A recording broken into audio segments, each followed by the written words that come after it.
श्रीब्रह्मपुराणम् अथ द्वादशाधिकशततमोऽध्यायः।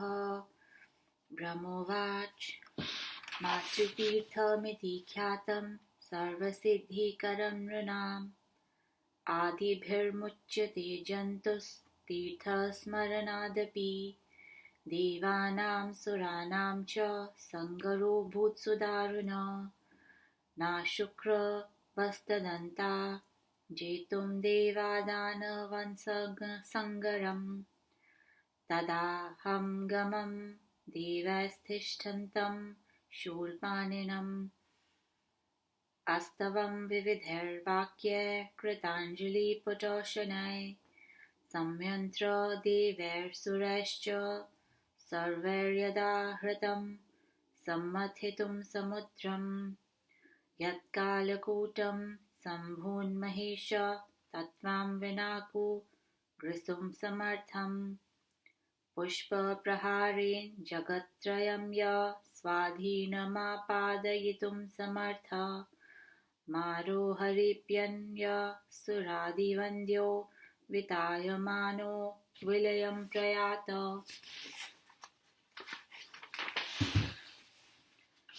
विमथ्यवारीश मनङ्गशत्रो यदुत्तमं तत्तु दिवौकसेभ्यः दत्त्वा विषं संहर नीलकण्ठ कावोद्धर्तुं त्वामृते वै समर्थ ततश्च तुष्टो भगवानदि कर्ता त्रिलोचन शिव उवाच दास्येऽहं यद्भीष्टं वो ब्रुवन्तु सुरसत्तमा देवा ऊचु दानवेभ्यो भयं घोरं तत्र हि वृषभध्वज जहि शत्रून् सुरान् पाहि नाथवन्तस्त्वया प्रभो निष्कारण सुहृच्छन्भो नाभविष्यद् भवान्यदि तदा करिष्य किंकिमिव दुःखार्ता सर्वदेहिनः ब्रह्मोवाच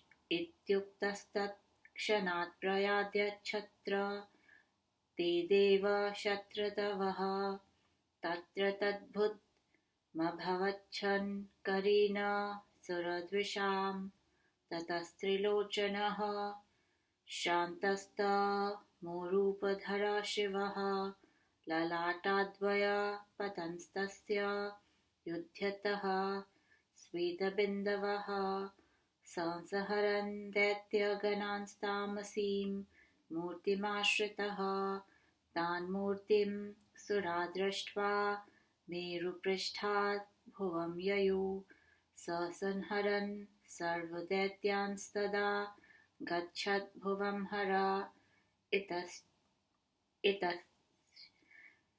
इतश्चेतश्च भीतास्ते धावन् सर्वां महीमिमां तथैव कोपाद्रुदोद्रुपी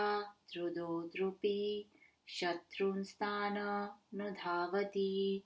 तथैव युध्यतः शम्भो पतिता स्वेदबिन्दवः यत्र यत्र भुवं प्राप्तो बिन्दुर्माहेश्वरो मुनिः तत्र तत्र शिवाकारा मातरो जज्ञिरे ततः प्रोचुर्महेश्वरं सर्वा खादामस्त्वसुरानिति ततः प्रोवाच भगवान् सर्वैः सुरगणैर्नृतः शिव उवाच स्वर्गात् भुवमनुप्राप्ता राक्षसास्ते रसातलम् अनुप्राप्तास्ततः सर्वा शृण्वन्तु मम भाषितं यत्र यत्र द्विषो यान्ति तत्र गच्छन्तु मातरः रसातलमनुप्राप्ता इदानीं मद्भयात् द्विषः भवत्योऽप्यनुगच्छन्तु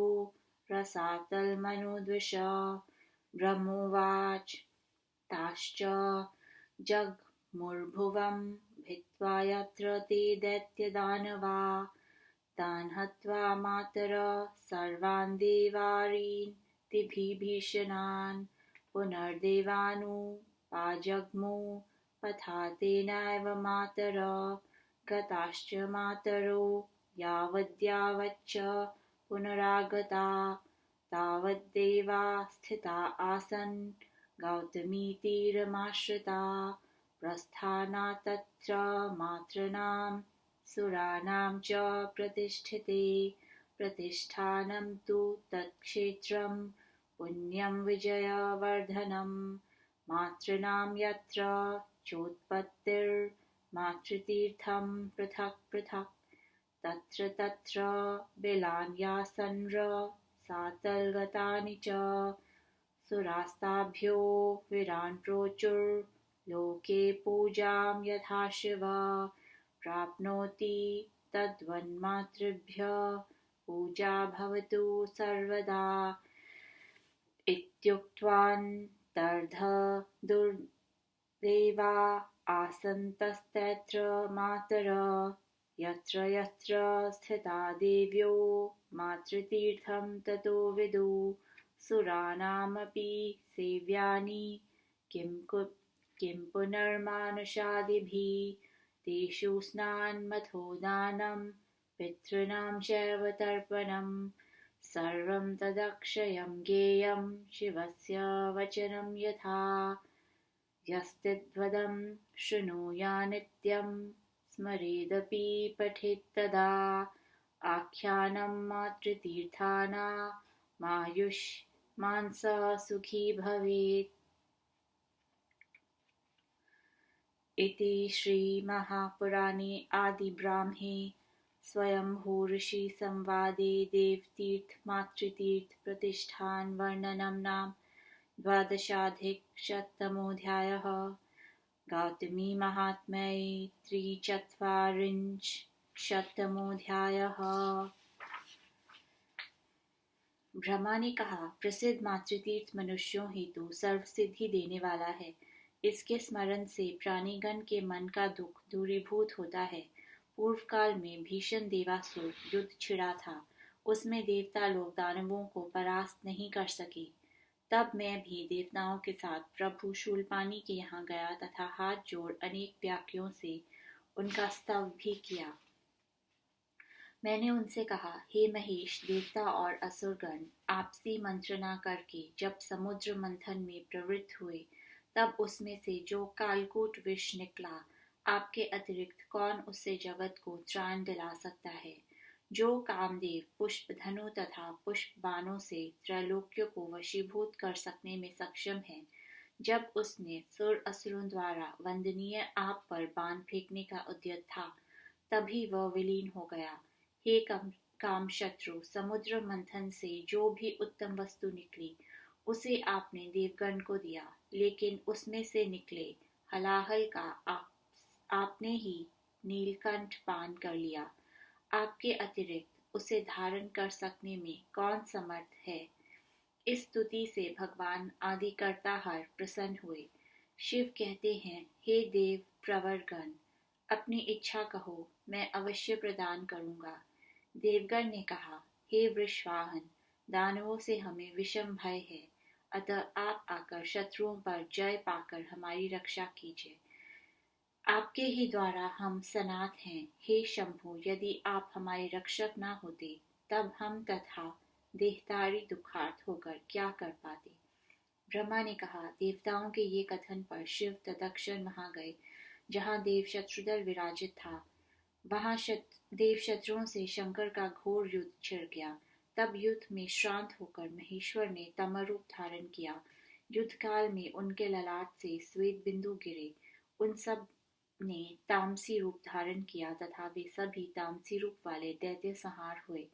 असुरगण उस भीषण मूर्ति को देख मेरु पर्वत से पृथ्वी पर भाग आए, लेकिन भीषण मूर्ति ने भी दैत्यों का पीछा तथा संहार करते भूतल पर आगमन किया। दैत्य दल भयभीत होकर पृथ्वी मंडल में सर्वत्र भागने लगे। शंभु भी क्रोध में भरकर दैत्यों का पीछा करते जा रहे थे। युद्ध काल में शंभु के शरीर से जो श्वेत की बूंदें गिरी, वहां वहां से पृथ्वी पर शिवाकृति मातृकाएं प्रादुर्भूत हो जा रही थी। उन मातृगण ने भगवान से कहा, हम असुरों का भक्षण करेंगी। ये सुनकर महेश्वर ने देववृंदों के समक्ष मातृकाओं से कहा। भगवान शंभु ने कहा, राक्षस स्वर्ग से भूतल पर तथा भूतल से रसातल भाग गए। हे मातृगण, तुम लोग शत्रुओं के पीछे वहां जाओ जहां वे गए। मेरे भय से वे रसातल गए हैं, तुम लोग भी रसातल में उनका पीछा करो। ब्रह्मा ने कहा, वहां दैत्य दानव भाग कर गए। भूतल भेदन करके मातृगण वहां गई तथा अत्यंत भीषण रूप से देवरिपुओं का वध कार्य किया। वे देवताओं के पास लौट आई। मातृगण के जाने तथा वापस आने तक देवगण गौतमी तट पर ही रुके। मातृगण के प्रस्थान तथा देव प्रतिष्ठा के कारण ये पुण्यक्षेत्र प्रतिष्ठान कहा गया। वहां मातृगण की उत्पत्ति होने के कारण इस विषयवर्धन क्षेत्र में अनेक तीर्थ हैं। उन सभी तीर्थों में रसातल तक पहुंचने वाले अनेक गर्त विद्यमान हैं। देवगण ने वहां मातृगण से ये वर प्राप्त किया था कि शिव जिस प्रकार से जगत में पूज्य हैं, उसी प्रकार से उनको मातृगण के पास भी वही पूजा मिलेगी। देवता ये कहकर अंतर्हित हो गए। मातृकाएं वहीं निवास करने लगीं। वे देवियां जहां जहां अवस्थान करती हैं, वहीं वहीं स्थान मातृतीर्थ हो गया। ये सभी देवगण द्वारा सेव्य हैं। मनुष्यों की तो बात ही क्या, इनमें स्नान दान पितृतर्पण आदि जो कुछ किया जाता है, शिव के अनुसार वे सब अक्षय हो जाता है। जो मनुष्य इस मातृतीर्थ के वर्णन को पढ़ता, स्मरण करता तथा सुनता है, उसकी आयु वृद्धि होती है, वह सुखी हो जाता है। द्वादशाधिक शतम अध्याय समाप्त।